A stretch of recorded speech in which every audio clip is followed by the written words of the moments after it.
بسم اللہ الرحمن الرحیم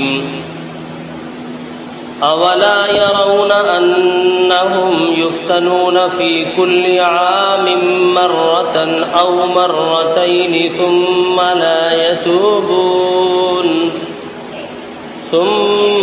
لا يتوبون ولا هم يذكرون وقال تعالى الذين آمنوا ولم يلبسوا إيمانهم بظلم أولئك لهم الأمن وهم مهتدون وروى البخاري أن أبا هريرة رضي الله عنه قال رسول الله صلى الله عليه وسلم ستكون فتن القاعد فيها خير من القائم والقائم خير من الماشي والماشي فيها خير من الساعي من تشرف لها تستشرفه فمن وجد ملجأ أو معاذا فليعذ به. حمد و ثنا بڑائی اور بزرگی خالق کائنات مالک ارض و سماوات اللہ رب ذوالجلال کے لیے لائق اور زیبا ہے، جس نے ہمیں انسان بنایا اور پھر ہمیں ہدایت بخشی. ہماری ذمہ داری بنتی ہے کہ ہم ہر وقت اس اپنے پالنہار کی حمد و ثنا تسبیح و تحلیل بیان کرتے رہا کریں. تبارک اسمہ وتعالی جدہ ولا الہ غیرہ. اللہ کی اس مختصر حمد کے بعد انگنت درود و سلام ہو آخر الزمان احمد مجتبی جناب محمد الرسول اللہ صلی اللہ علیہ وسلم پر. اللہم صلی وسلم وبارک علیہ، اللہم صلی وسلم وبارک علیہ. اس وقت امت مسلمہ بہت بڑی بڑی مشکلات کے پریشانیوں کے دور سے گزر رہی ہے، اور ہر باشعور مرد اور عورت اس بات سے بے خبر نہیں ہے کہ لوگ بہت پریشان ہیں.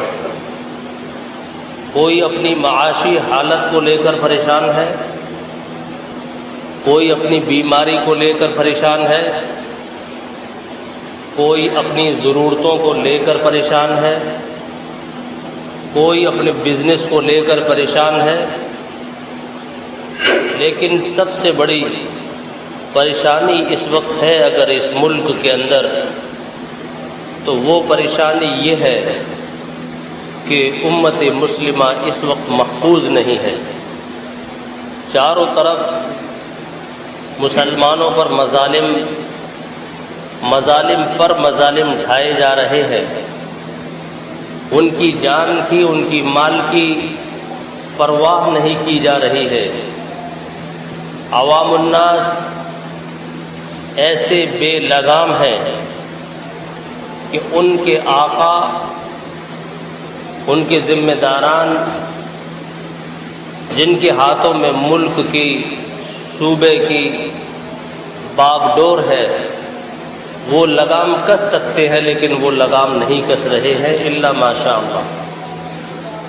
ضرورت اس بات کی ہے کہ ہم ذرا توجہ کے ساتھ سر جوڑ کر، آنکھیں موند کر یہ سوچنے کی کوشش کریں کہ آخر ایسا کیوں ہے.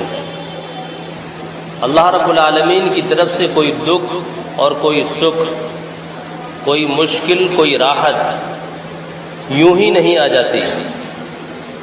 اگر وہ کسی کو راحت دیتا ہے، آسانی دیتا ہے، فضلوں اور کرموں کی بارش برساتا ہے، کاروں والا، بنگلوں والا بنا دیتا ہے، زمین و جائیداد کا مالک بنا دیتا ہے، اولاد سے جو اللہ کے فضل و کرم سے بہت بڑی نعمت ہے، اولاد سے نوازتا ہے، اور اگر کسی کو دکھ میں ڈال دیتا ہے، اس کی زمین و جائیداد چھنوا لیتا ہے، اس کے آل اولاد کو بیماریوں میں مبتلا کر دیتا ہے، وہ کبھی در در بھیک مانگنے کے لائق بن جاتا ہے، وہ محتاج ہوتا ہے، اس پر لوگ ظلم کرتے ہیں، کبھی اس کے گھرانے والوں کی، کبھی اس کی جان جاتی ہے، جان سے بھی ہاتھ دھو بیٹھتا ہے۔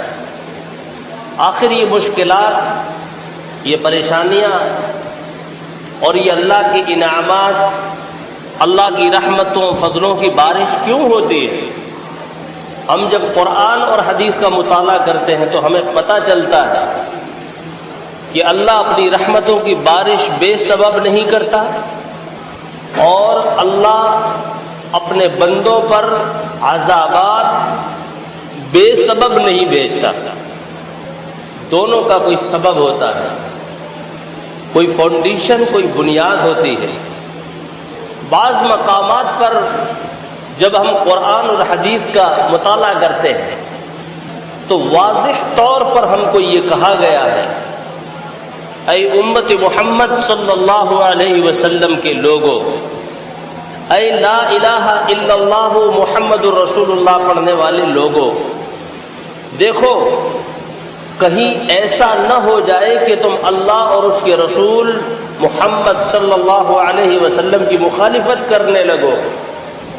اگر ایسا ہوا تو ان تصیبہم فتنہ او یصیبہم عذاب علیم، تو تم مصیبتوں میں گھیر دیے جاؤ، فتنوں میں ڈال دیے جاؤ، او عذاب علیم، یا اللہ کے عذاب علیم کے اندر مبتلا کر دیے جاؤ۔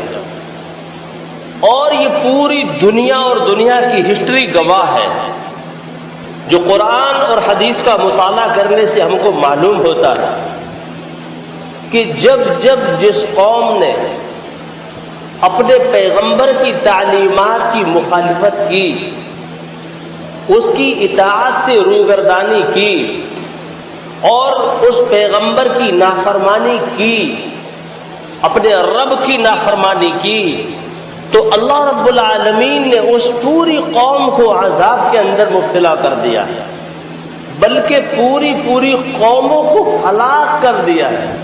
قوم عاد کا ذکر آپ کو قرآن میں ملے گا، ہلاک کر دی گئی۔ قوم نوح کا ذکر ملے گا، چند کشتی پر بیٹھے لوگ بچے، باقی ہلاک کر دیے گئے۔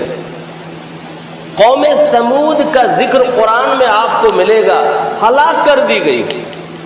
بے شمار احادیث کے اندر ایسے واقعات آپ کو ملیں گے کہ ان کی نافرمانیوں کے سبب جو انہوں نے اللہ اور اس کے رسول صلی اللہ علیہ وسلم کی ہلاک کر دیا گیا، برباد کر دیا گیا۔ لیکن یہ امت محمد بچی ہوئی ہے۔ اللہ کے رسول صلی اللہ علیہ وسلم نے دعا مانگی تھی، اور وہ دعا یہ تھی، اے اللہ میری امت کو پچھلی امتوں کی طرح ٹوٹل عذاب دے کر ہلاک مت کر دینا۔ آپ کی یہ دعا قبول ہو گئی۔ یہ امت اچانک پوری کی پوری پچھلی قوموں اور امتوں کی طرح ہلاک نہیں ہوگی۔ اگر اللہ رب ذوالجلال ان کی بداعمالیوں کی وجہ سے، ان کی روگردانیوں، نافرمانیوں، ناہنجار پن کی وجہ سے اگر انہیں عذابات کے اندر مبتلا کرے گا تو آہستہ آہستہ، کبھی کہیں 10 کو، کبھی کہیں 20 کو، کبھی کہیں 100 کو، کبھی کہیں 1000 کو، کبھی کہیں 2-4-5 کو، کیونکہ کروڑوں کی تعداد ہے۔ ایک مرتبہ بھوکمپ آیا تھا بھج کچھ کے اندر، اللہ رب ذوالجلال نے سرکاری رپورٹ کے مطابق کم و بیش 2500 لوگوں کو ایک وقت میں زمین کے اندر سلا دی. پانی کا طوفان آتا ہے، 2-4 گھر کے لوگ سوتے سوتے بہہ جاتے ہیں، صبح رپورٹ آتی ہے 25 لوگ پانی میں بہہ گئے. کہیں دنگا ہوتا ہے، اخبار کے اندر رپورٹ آتی ہے کہ 10 لوگ جاں بحق کر دیے گئے. تمام واقعات ہیں. اللہ رب العالمین آہستہ آہستہ عذاب دیتا ہے. کیوں؟ اس لیے کہ محمد الرسول اللہ کی دعا ہے، اس کو اچانک ختم نہیں کرنا ہے. اور قرآن کے اندر اللہ رب العالمین نے یہ ارشاد فرمایا ہے وَلَنُذِيقَنَّهُم مِّنَ الْعَذَابِ الْأَدْنَىٰ دُونَ الْعَذَابِ الْأَكْبَرِ لَعَلَّهُمْ يَرْجِعُونَ. ہم بڑے عذاب سے پہلے تمہیں چھوٹے چھوٹے عذاب کے جھٹکے چکھائیں گے. وَلَنُذِيقَنَّهُم مِّنَ الْعَذَابِ الْأَدْنَىٰ، ادنا چھوٹے چھوٹے، دون العذاب الاکبر لعلہم یرجعون، اس لیے کہ تم پھر اپنے رب ذوالجلال کی طرف لوٹ کر آ جاؤ، اللہ کے سامنے قیام کرنے والے بن جاؤ، رکوع کرنے والے اور سجدے کرنے والے بن جاؤ، اس کے گن گانے والے اور اس کی گیت گانے والے بن جاؤ. یہ اللہ چاہتا ہے. جب جب اللہ کی اور اس کے رسول کی روگردانی کی گئی، امتوں کو اللہ نے ہلاک کر دیا. آج ہلاکت کے دہانے پر امت کھڑی ہے. داڑھی والوں کا نکلنا مشکل ہے. لوگ داڑھی پکڑ پکڑ کر صاف طور سے کہہ رہے ہیں کہو وندے ماترم، کہو بھارت ماتا کی جے. اس سے بڑا ظلم کیا ہوگا؟ جبکہ اس ملک کے اندر قانون ہے، ہر مذہب کے ماننے والوں کو امن و شانتی سے رہنا ہوگا اور دوسروں کو رہنے دینا ہوگا. قانون ہے. بات بالکل سچ ہے. اللہ کے نبی صلی اللہ علیہ وسلم نے فرمایا جب تم اپنے رب کی اور جب تم اپنے رسول کی نافرمانی کرنے لگو گے، ہم تم پر ایسے ظالم حکمراں مسلط کر دیں گے، وہ تم پر ظلم ہوتا دیکھیں گے لیکن تمہاری کوئی پرواہ نہیں کریں گے. ایک حدیث کے اندر یہ بھی ہے جو رحم تمہارے حکمرانوں کے دلوں میں ہوگا میں اس کو نکال لوں گا، رحم دلی ان کے اندر سے ختم ہو جائے گی. اور اگر تم اللہ اور اس کے رسول جناب محمد رسول اللہ صلی اللہ علیہ وسلم کی فرما برداری کرنے لگو گے تو وہ رحم جو میں نے نکالا اس کی جگہ پر جو رحم ان کے دل سے نکالا اور وہ سخت ہو گئے، اب وہ سختی میں نکال لوں گا اور پھر سے رحم دلی ان کے اندر ڈال دوں گا. یہ رب کہتا ہے، محمد الرسول اللہ صلی اللہ علیہ وسلم کے فرمان ہے. آج یہی ہوا ہے پوری دنیا کے اندر. ارے اس ملک کی بات کرو، نمازوں میں نمازی نہیں، رمضان میں روزے دار نہیں، 80% لوگوں نے روزے نہیں رکھے اللہ ماشاء اللہ، نمازی نہیں، مساجد میں نمازی نہیں، رمضان میں روزے دار نہیں، ہر دن کی صبح اور ہر رات کی ابتدا میں یعنی سوتے سوتے قرآن کریم کی تلاوت نہیں، ہر کام کی ابتدا اللہ کے نام سے نہیں، ہر کام کے کرنے سے پہلے اطاعت محمد صلی اللہ علیہ وسلم نہیں، شرک بدعات و خرافات سے بچنے کا نام نہیں، شرک شرک شرک گلی گلی شرک، بلکہ جو اپنے آپ کو اہل سنت والجماعت کہتے ہیں یا اہل الحدیث کہتے ہیں ان کے گھروں تک میں شرک گھس گیا ہے. پھر امن کی بات، پھر آقاؤں شہنشاہوں کے دلوں میں رحم کی بات. ہم تم پر ظالم حکمراں مسلط کر دیں گے، وہ ظالم حکمراں گھر گھر آ کر تم پر ظلم نہیں کریں گے، وہ جس ملک کے حکمراں ہیں وہاں کی رعایا تم پر ظلم کرے گی، وہ خاموش تماشائی بنے بیٹھے ہوں گے، لوگ تمہیں قتل کریں گے، وہ تماشائی بنے بیٹھے ہوں گے، لوگ تمہیں مار رہے ہوں گے، لوگ تمہاری عزتوں سے تمہاری آبروؤں سے کھیل رہے ہوں گے اور وہ تماشائی بنے بیٹھے ہوں گے۔ یہی ہو رہا ہے، یہی ہو رہا ہے، فتنوں کا دور ہے، فتنوں کا وقت آ چکا ہے۔ ایک حدیث ہے، بخاری شریف کی حدیث ہے، سب سے پہلے اس کو سنو پھر آگے بات کرتے ہیں کہ چلو فتنوں کا دور آ جائے تو ہم کیا کریں۔ سب سے پہلے تو ہمیں اللہ سے توبہ کرنا ہے، معافی مانگنا ہے، اپنے گناہوں کی الہی مجھے معاف فرما دے، اور پھر نمازوں کی پابندی، اللہ اور اس کے رسول کی اطاعت، قرآن کی تلاوت اور اس کو سمجھ کر اور پھر اس پر عمل، اللہ اس سے راضی اور خوش ہوگا، اچھے دن پھر سے آئے گے۔ کسی کے کہنے سے نہیں، آپ کے اعمال سے اچھے دن آئے۔ لیکن اگر کوئی ایسا موقع آ جائے کہ فتنوں کا دور ہو، خواہ وہ گھر کے فتنے ہوں، محلے کے فتنے ہوں، ملک کے ہوں، تو کیا کریں؟ ان ابا ہریرہ رضی اللہ عنہ قال قال رسول اللہ صلی اللہ علیہ وسلم، ابو ہریرہ رضی اللہ عنہ فرماتے ہیں کہ اللہ کے نبی صلی اللہ علیہ وسلم نے فرمایا، ستکون فتن، ان قریب فتنے برپا ہوں گے، ان قریب فتنے آئیں گے۔ جیسے چاروں طرف ہم دیکھتے ہیں کہ فتنے ہی فتنے۔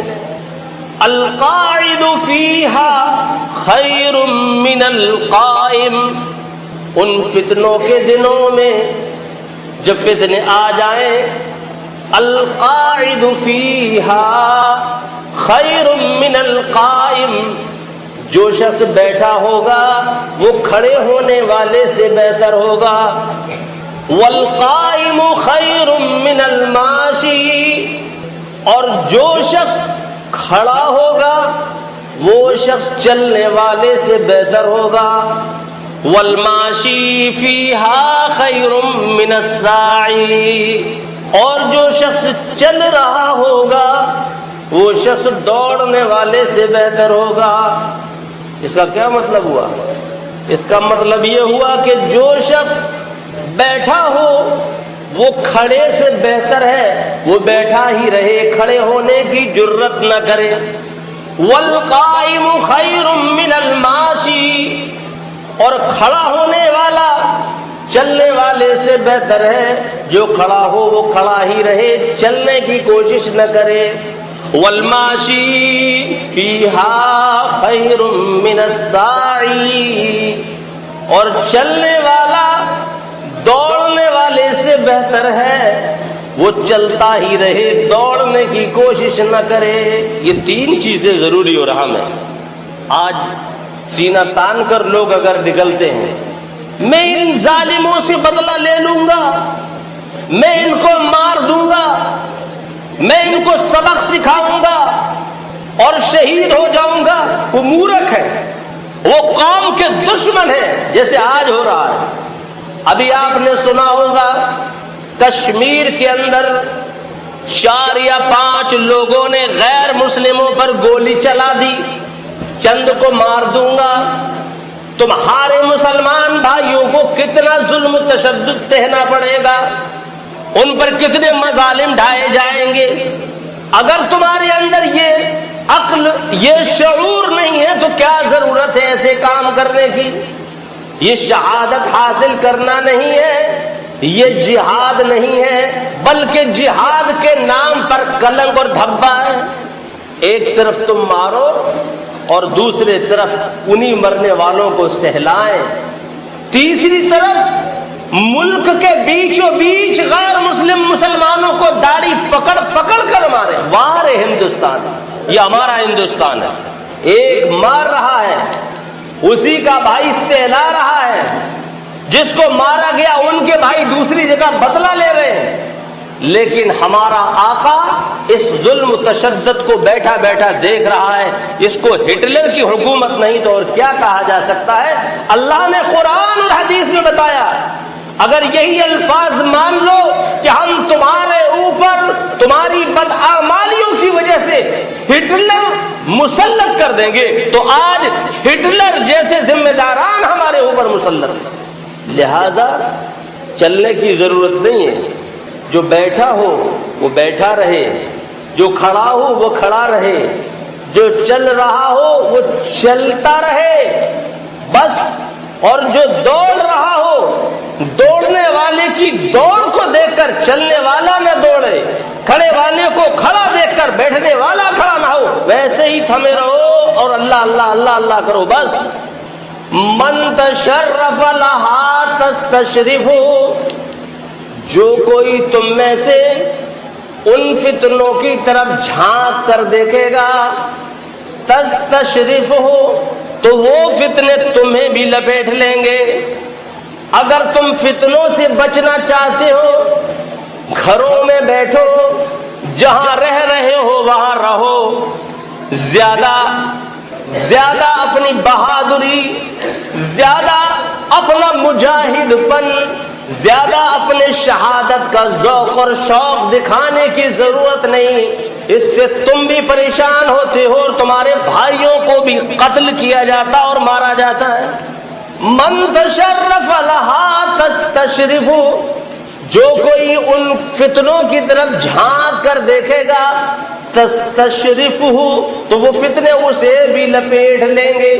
فمن وجد ملجأ او معاذا فليعذ به, ایسے وقت میں ایسے موقع پر جب فتنوں کا دور ہو, جدھر سر اٹھا کر دیکھو فتنہ فتنہ فتنہ تمہیں نظر آ جائے, اس وقت جس کو جہاں پناہ گاہ مل جائے اس کو وہاں پناہ لے لینی چاہیے. یہ بخاری شریف کی حدیث ہے جو ہمیں صاف بتا رہی ہے کہ ایسا کرو اور ایسا نہ کرو. یہ فتنوں کا دور ہے.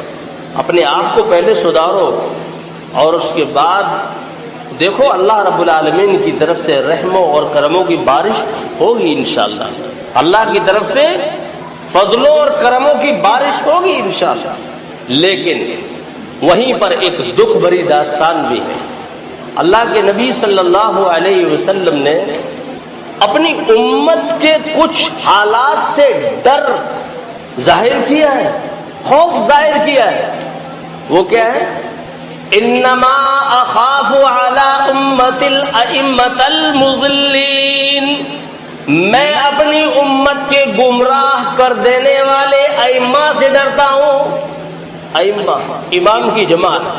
پورے ملک بھارت کے اندر جب آپ دیکھو گے تو مساجد کے امام لڑا رہے ہیں لوگوں کو.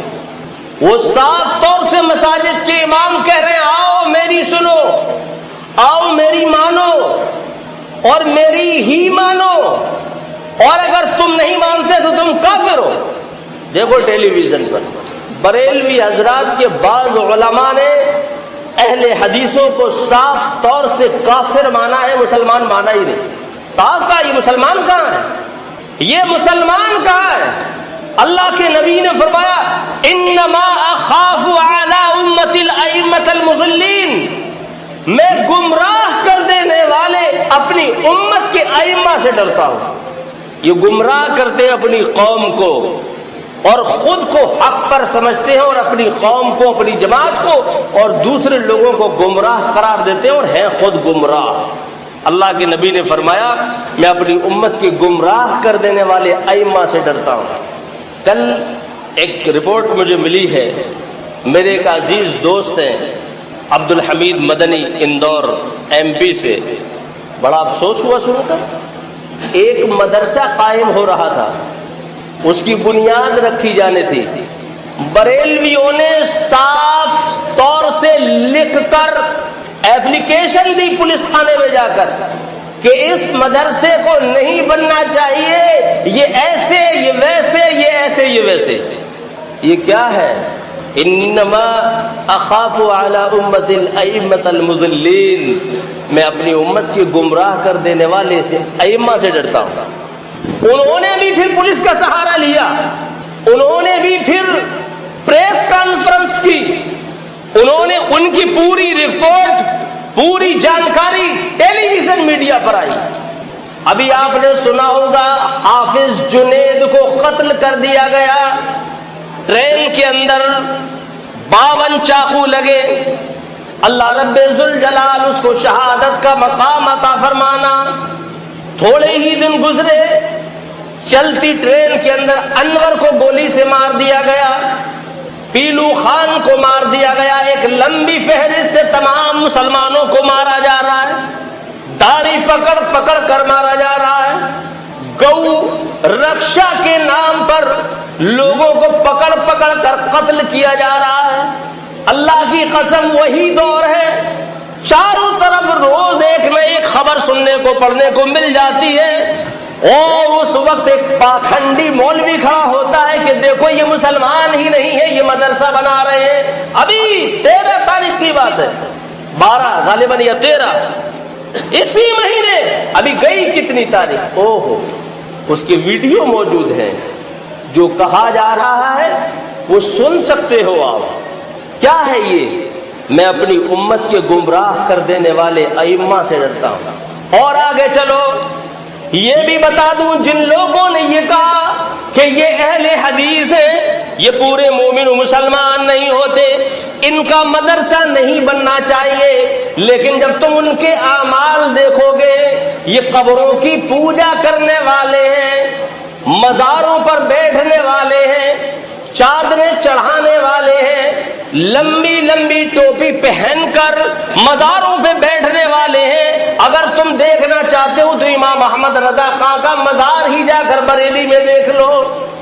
اب حدیث سنو، انما اخاف علی امت الائمۃ المضلین ولا تقوم الساعۃ حتى تلحق قبائل من امتی بالمشرکین۔ اللہ کے نبی فرماتے قیامت قائم نہیں ہوگی، ولا تقوم الساعۃ حتی تلحق قبائل من امتی بالمشرکین، جب تک کہ میری امت کے کچھ قبیلے مشرکین سے نہ جا ملے۔ یہ اللہ کے نبی کی حدیث ہے۔ یہ وہی لوگ ہیں جو ٹیلی ویژنوں پر بیٹھ کر صاف طور سے یہ کہا کرتے ہیں اہل حدیث ہمارا دشمن، یہ پورا مومن و مسلمان نہیں، اور خود ان غیروں، ان بے کلمہ لوگوں کے شانہ بشانہ بیٹھے ہیں، ان کے ساتھ یہ مندروں میں بھی جاتے ہیں، ان کے ساتھ یہ پوجا میں بھی شریک ہوتے ہیں، یہ خود بھی مزاروں پر جاتے اور مزاروں پر لوگوں کو خود بلا بلا کر کہتے ہیں یہاں رکوع کرو، یہاں قیام کرو، یہاں سجدے کرو، یہاں ملیدے اور فلیتے اور لڈو چڑھاؤ۔ بالکل صحیح حدیث ہے، وَلَا تَقُومُ السَّاعَةُ، قیامت قائم نہیں ہوگی، حَتَّى تَلْحَقَ قَبَائِلُ مِنْ أُمَّتِي بِالْمُشْرِكِينَ، جب تک کہ میری امت کے کچھ قبیلے مشرکین سے نہ جا ملے۔ اب خود فیصلہ کر لو، یہ مشرکین سے جا کر ملنے والے ہیں یا نہیں ہیں؟ اللہ کی قسم، پوری دنیا کے اندر اپنے آپ کو اہل حدیث کہنے والا قبیلہ تو قبیلہ، ایک فرد واحد بھی کسی مشرک سے جا کر نہیں ملا۔ وَلَا تَقُومُ السَّاعَةُ حَتَّى تَلْحَقَ قَبَائِلُ مِنْ أُمَّتِي بِالْمُشْرِكِينَ وَحَتَّى تَعْبُدَ قَبَائِلُ مِنْ أُمَّتِ الْأَوْثَانِ، اور قیامت قائم نہیں ہوگی جب تک کہ میری امت کے کچھ قبیلے بتوں کی پوجا نہ کرنے لگے۔ صحیح حدیث، ابو داؤد کی حدیث ہے۔ بت کس کو کہتے ہیں؟ اللہ کے نبی نے دعا کی تھی، اللہم لا تجعل قبری وثنا یعبد، اے اللہ میری قبر کو پوجا پاٹ کی جگہ نہ بنا دینا، جس جگہ کی پوجا ہونے لگے وہی بت بن جاتا ہے، جس جگہ جو سجدے قیام اور رکوع کرنے لگے اس جگہ کا کوئی قصور نہیں، بلکہ سمجھو تم نے اس کو صنم بنا دیا، اس کو بت بنا دیا۔ اللہ کے نبی کہہ رہے ہیں وَحَتَّى تَعْبُدَ قَبَائِلُ مِنْ أُمَّتِ الْأَوْثَانِ، قیامت اس وقت تک قائم نہیں ہوگی جب تک میری امت کے کچھ قبیلے، قبائل، قبیلے کی جمع ہے کچھ قبیلے، یا اس کا ترجمہ کر لو میری امت کے کچھ لوگ بتوں کی پوجا نہ کرنے لگے، اب جا کر خود فیصلہ کر لو۔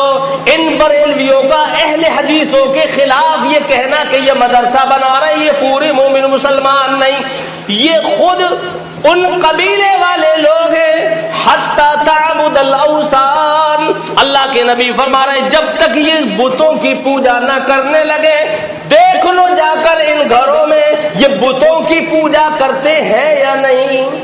ان کے سماج دیکھ لو، ان کی برادری دیکھ لو، ان کے گھر دیکھ لو، پورے ہندوستان کے مزارات دیکھ لو، چیلنج کرتا ہوں وہاں سے سب کو تالا لگا کر بند کر دو، ایک ایک سے پوچھ لو تم اہل حدیث ہو، تم اہل حدیث ہو؟ وہاں ملے گا تو صرف بریلوی ملے گا، اور وہاں پر ملے گا تو صرف غیر مسلم ملے گا، اہل حدیث نہیں ملے گا۔ مدرسہ رکوانے چلے ہیں۔ دوستو یہ قیامت کی نشانی ہے، سدھرنے کی کوشش کرو، اللہ سے ڈرو۔ اچھا ایک بات اور بتا دوں، قرآن کی ایک آیت ہے جب آدمی شرک کرنے لگتا ہے اپنے ایمان کو ملا دیتا ہے، تھوڑا شرک تھوڑا ایمان، تھوڑا شرک تھوڑا ایمان، تھوڑا شرک تھوڑا ایمان، ایسے خلط ملط ایک فرد ایمان کی، ایک شرک کی، ادھر شرک کیا ادھر ایمان، ادھر شرک کیا ادھر ایمان، کہتے ہو نا ہم ایماندار ہیں، اور کچھ نہ کچھ ایمان ہے، شرک بھی کر رہے ہو، شرک بھی کر رہے ہو۔ مسلمان لوگ غیر مسلموں کے گھروں پر مورتیوں کے سامنے باباؤں کے پاس جاتی ہیں اپنی حاجتیں منتیں لے کر، مسلمان لوگ مسلمان پیروں اور مریدوں کے پیروں میں پڑے پڑے تلوے چاٹتے رہتے ہیں، یہی شرک ہے، یہی شرک ہے، اسی سے مارے جاتے ہو، اسی سے کوٹے جاتے ہو۔ اگر کوئی شرک ایمان وہاں سے آیا تو ایمان میں ہے، قرآن بھی پڑھ رہا ہے نماز بھی، وہاں جاتا ہے شرک بھی کر رہا ہے۔ یہ جو خلط ملط کرتے ہیں اس کے بارے میں کیا؟ الذین آمنوا ولم يلبسوا ایمانہم بظلم اولئک لہم الامن وہم مہتدون، جو لوگ ایمان والے ہیں ولم يلبسوا ایمانہم بظلم، اور جو اپنے ایمان کو خلط ملط نہیں کرتے، بظلم، ظلم کے ساتھ، ظلم کس کو کہتے ہیں؟ قرآن میں دیکھو گے ان الشرک لظلم عظیم، شرک بڑا ظلم ہے، جو اپنے ایمان کو شرک کے ساتھ مخلوط کر دیتے ہیں، ایک پرت ایمان کی، ایک پرت شرک کی، ایک پرت ایمان کی پھر ایک شرک کی، ایمان بھی شرک بھی دونوں کو انہوں نے ملا دیا۔ اللہ آگے فرماتا ہے وَلَمْ يَلْبِسُوا إِيمَانَهُمْ بِظُلْمٍ، اور جو اپنے ایمان کو خلط ملط نہیں کرتے، یعنی ایک پرت یہ اور ایک یہ ایسا نہیں کرتے، اولئک لہم الامن، یہی لوگ امن کے اندر ہیں، اولئک لہم الامن وہم مہتدون، اور یہی لوگ ہدایت پر ہیں۔ آج دیکھو ایمانوں کو کنہوں نے خلط ملط کیا ہوا، کاش ہمارے ساتھ یہ اپنے ایمان کو خلط ملط نہ کرتے، خالص ایمان رکھتے، تو یہ ظلم، یہ ستم، یہ تشدد، یہ بجرنگ دل، یہ بی جے پی، یہ شیو سینا، یہ کون سے دل جو تلواریں اور ڈنڈے لے لے کر نکل رہے ہیں اور لوگوں پر ظلم تشدد کر رہے ہیں، یہ آپ کو دیکھنے کو نہیں ملتے؟ یہ ہماری بدعمالیاں ہیں جو روپ دھارن کر کر کے آتی ہیں۔